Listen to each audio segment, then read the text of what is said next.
Are we even spending the rest of the weekend here? I won't be surprised if Ruben decides to cancel the gathering after what happened. The party shouldn't end just because the security man had an accident.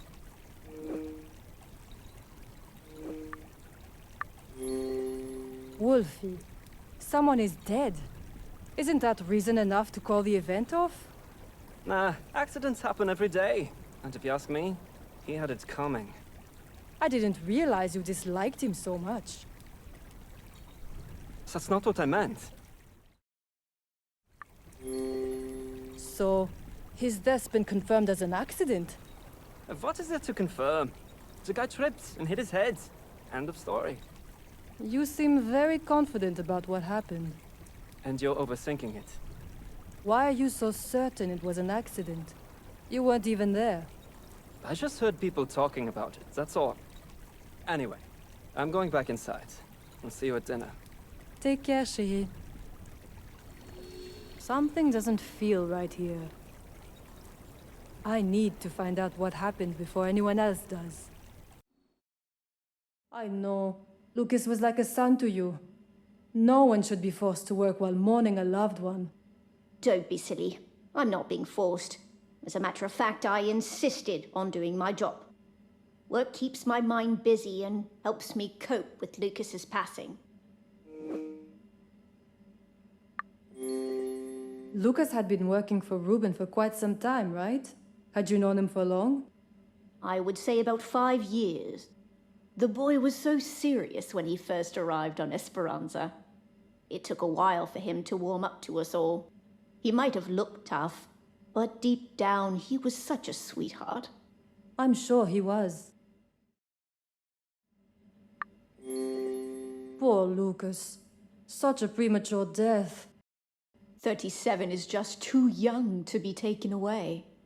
So many dreams left unfulfilled. You know, Lucas was saving money to buy a plot of land back in Lithuania to build a cabin in the woods. Said he would take us all there for a winter holiday. I suppose it was foolish of me to believe it would ever happen. I wish I had known him better. It sounds like he was such a good man. One of the best. He'll be dearly missed. But I should probably get back to work now.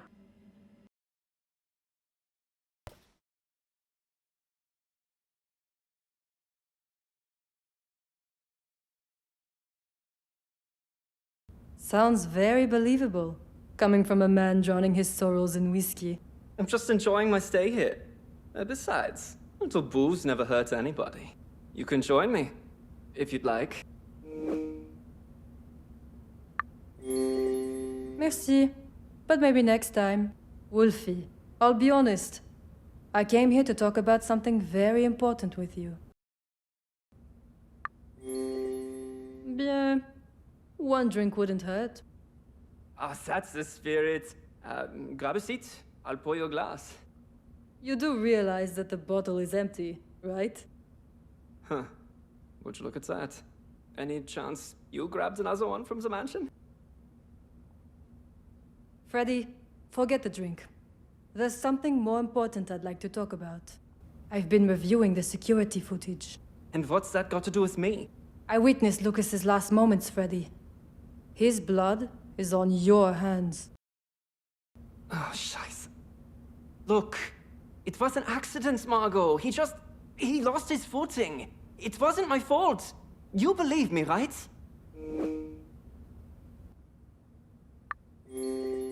I do, Wolfie.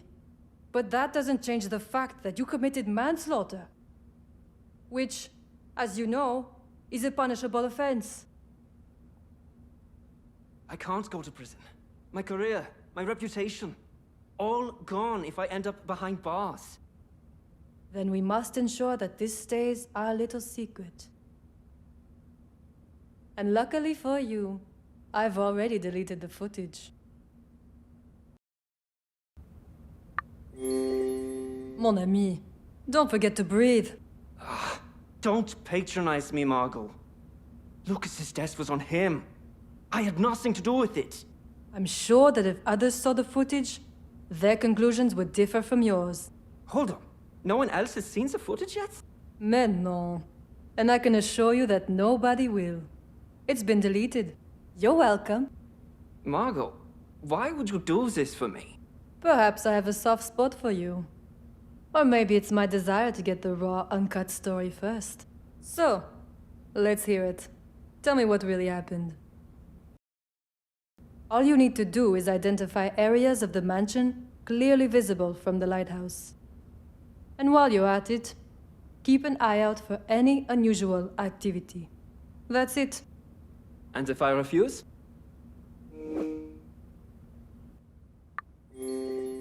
Cooperation is strongly recommended, mon ami. Or else what? You're going to tell everyone I killed Lucas? Words may not be enough to convince them. However, showing them a copy of the security footage just might. You had a copy of the videos this entire time? Oh, didn't I tell you? Must have slipped my mind. Oh, Wolfie, I've been nothing but kind. Why not return the favor? Kind? You saved me only to make me a pawn. I'm not playing your game. How about an added incentive then? Imagine owning the only remaining piece of evidence linking you to Lucas's sad end. What evidence? You said you deleted the footage. I kept a backup. Always good to have an insurance policy. Don't you agree? Scheiße. So, are you in or are you out?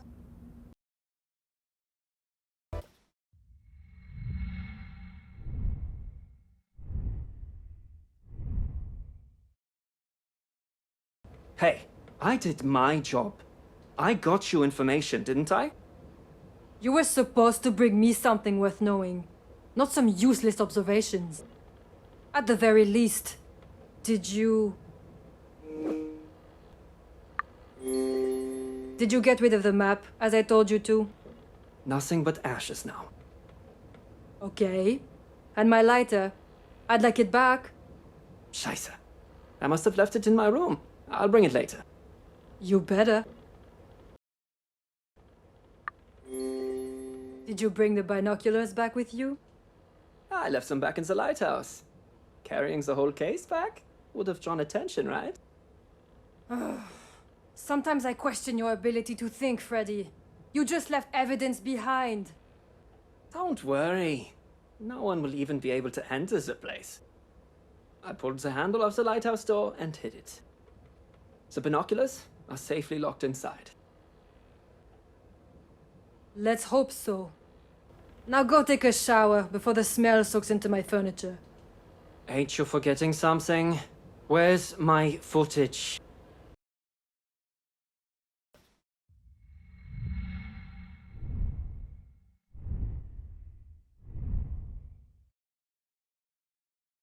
Nah, whatever you're trying to sell, I ain't buying. Suit yourself. But remember, careers end and fame fades away. You'll be no exception. Be sure that, when your time comes, you won't regret the decision you made here today. Do you really think it's worth stooping so low just because you're afraid of some wrinkles?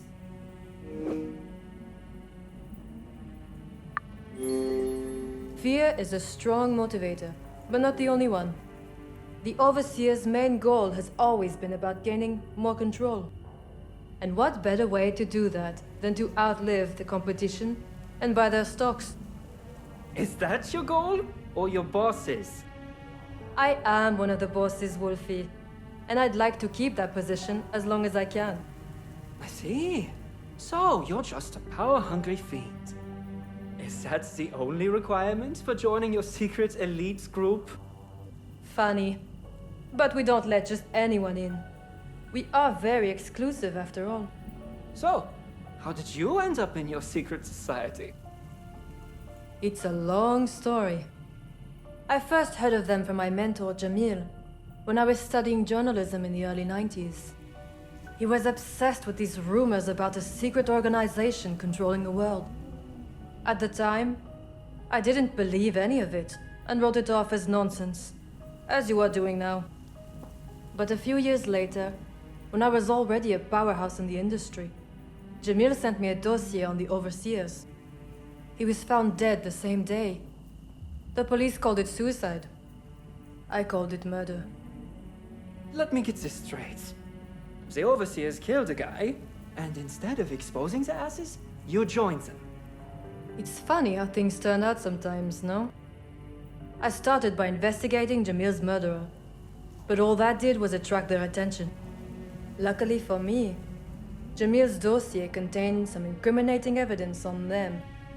I made sure to have a failsafe so the dossier would still be published if they tried to get rid of me. But apparently, they were more impressed than threatened by my bold stance. So they offered me a position in the group. I accepted, on one condition. They had to tell me whose hands ended Jamil's life. Did you at least hand the guy over to the police?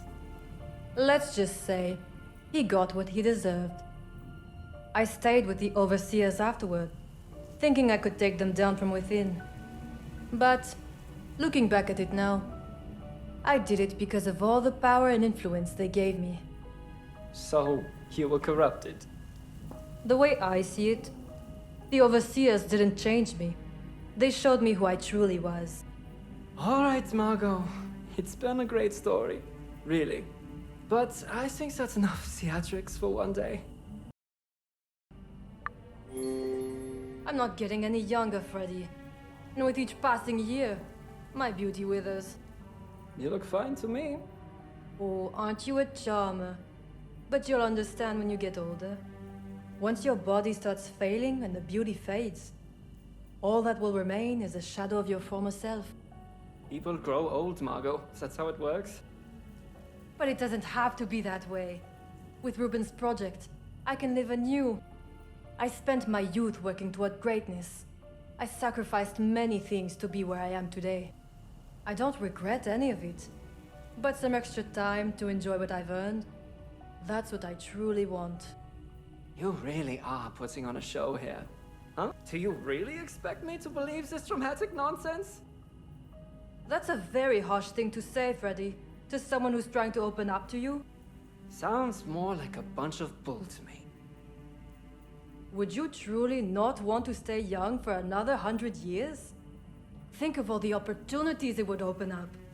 Stay in this dump for another century. Nah, I'm good. I've already made enough mistakes to carry on my back until the day I die. This won't be one of them. Let's just make the trade and get out of here. You sure? We're having such a great time together. You either tell me where the goddamn USB key is, or the deal is off. Well, you just sucked all the excitement out of the room. It's on the floor, under the well cover.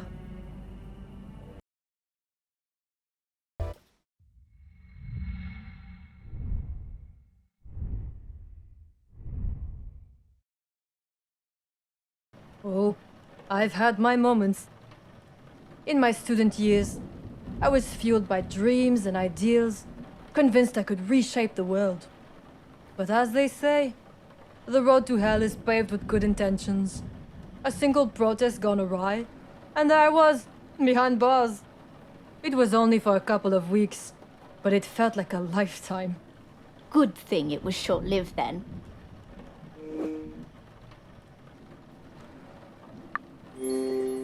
Can you believe? My own father wanted to leave me there until the trial. He called me the black sheep of the family. But you didn't do anything wrong. According to him, I'd been associating with whiny vagabonds who were ruining our country. He thought a short spell in prison would knock some sense into me. I do understand what it feels like not to live up to your family's ridiculous expectations. My very own mother disowned me because I couldn't live up to her standards. And that's exactly what made us strong, Georgiana. Our despicable families forced us to become self-reliant in order to survive. I agree, Miss Saint Germain. But families are complicated. My father abandoned me during my youth, but showed up when I needed him the most. As a matter of fact, it's because of his moral support that I was able to get out of jail. You're fortunate to have a father who cared enough to make amends. All mine ever did was ignore me. At least he kept my arrest out of the papers. But even that was to protect his own image. That was all he ever cared about. With all due respect, your father sounds like a nasty piece of work. But even someone like him might one day feel remorse for their actions. I doubt it. Our years of silence speak louder than any words could at this point. There's still time to make things right. What time? I'll be 50 next year, and my father's probably drafting his will as we speak. I was fortunate that my boyfriend cared enough to get me out of prison. Jamil was always there when I needed him. He truly was the love of my life. And where is he now, if I may ask? No longer with us. Passed away. Oh, I'm sorry for your loss. Don't be. It happened years ago. I barely think about it now. Still, I know what it means to bid farewell to the man of your life.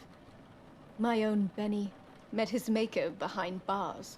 Took a good chunk of me with him. Well, the difference between us is that Jamil and I separated long before his untimely end. Yet after we broke up, I continued to hope that one day we might find our way back to each other. His death snuffed out that childish dream. I lost my way, fell in with a shady crowd. I could have walked away from them, but I chose to stay.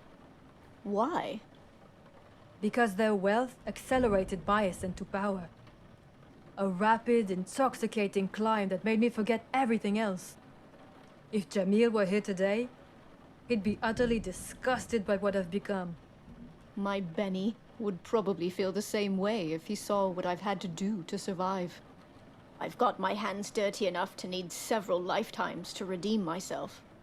But still, I'd like to believe it's never too late to change course. Change course? I'm close to 50. That ship has already sailed. Oh my, you don't look your age at all. No thanks to my past. However, let's not continue to dwell on distant memories. And instead, talk about something more pleasant, like the divine spa I frequent in Paris. It's my little fountain of youth, you see. I'd be more than happy to arrange a trip for you as well.